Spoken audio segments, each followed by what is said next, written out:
Dnes si pre nás Danka Tótová pripravila zaujímavú, kreatívnu záležitosť, dovolím si tvrdiť gastronomickú. Tak čo budeme vyrábať a čo nás naučíš? Pokúsime sa, alebo by som povedala, že by som sa pokúsila predviesť výrobu sírových nití, alebo ak sa nám vydaria, tak aj korbáčov. Keď sa nám podaria, tak aj korbáčov. To sú tieto nite, z ktorých sa potom pletú korbáčiky. Tak.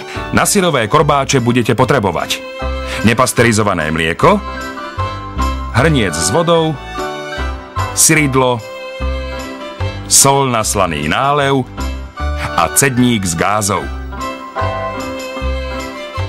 No poďme. Nie je to jednoduché. Dobre, ja ti budem držať palce, tak prosím ťa prezrať teraz našim divákom, ako si vyrobiť korbáčiky. Podľa mňa už sedia s perom pred obrazovkou, tak ideme na to. Potrebujem mlieko, čiže nalejeme mlieko do nejakého hrnčeka. Môžem aj ja? Môžeme spolu, kľudne, lej. Celé to tam mám vyliať? Všetko.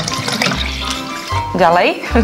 To je to jednoduchšie. Necháme to mliečko trošku ustať. Je dôležitá aj teplota, potom si zoberieme prevarenú vodu. My už to máme prichystané, to syridlo, rozpustíme ho vo vode a nalejeme do mliečka. Treba opatrne jemne, ako som hovorila, veľmi jemne sa treba k tomu mliečku správať, áno.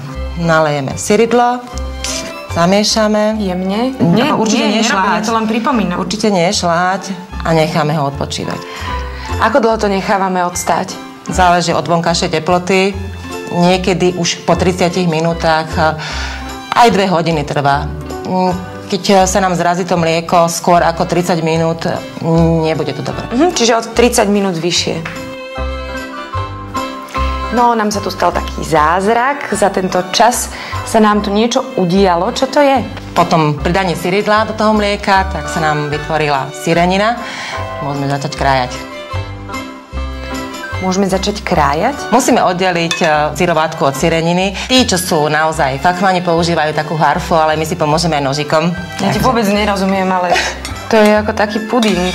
Áno, je to také konzistencie ako puding. Keď máme pokrájané tú syreninu, tak chvíľočku počkáme, lebo potrebujeme oddeliť tú syrovátku od tej syreniny. Už tá vodička tu je. Aha, to je tá. A teraz to len precedíme. Poprosím ťa, chytíš mi tam. A presedíme to cez tú záclon. Mám to síce všade, ale v pohode. Budem sa snažiť triafať tam, kde mám. A necháme to odsediť. Tak. Necháme to len tak, alebo... Aha, aby tá syrovátka otiekla, tak to postupne takto bude tiecť.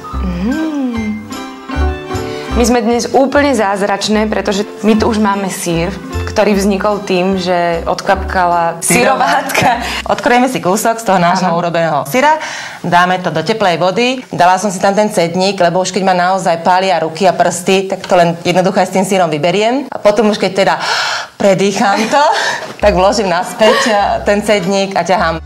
Keď začneme ťahať tie nite z toho syra, tak je veľmi dobré mať pripravenú nejakú nádobu so studenou vodou. Dáme do studenej vody, necháme chvíľku uležať. Aha, takže to ťaháme takú dlhú niť. Ja som myslela, že také kúsky.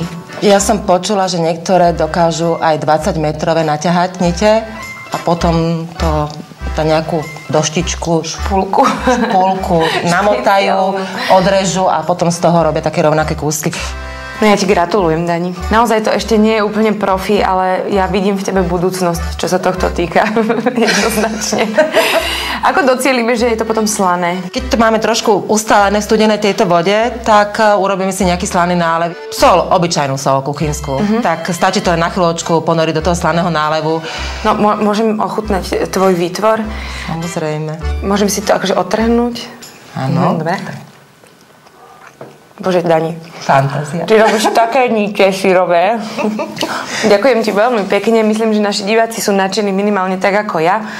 No a zrejme si to doma aj vyskúšam. Ďakujeme veľmi pekne.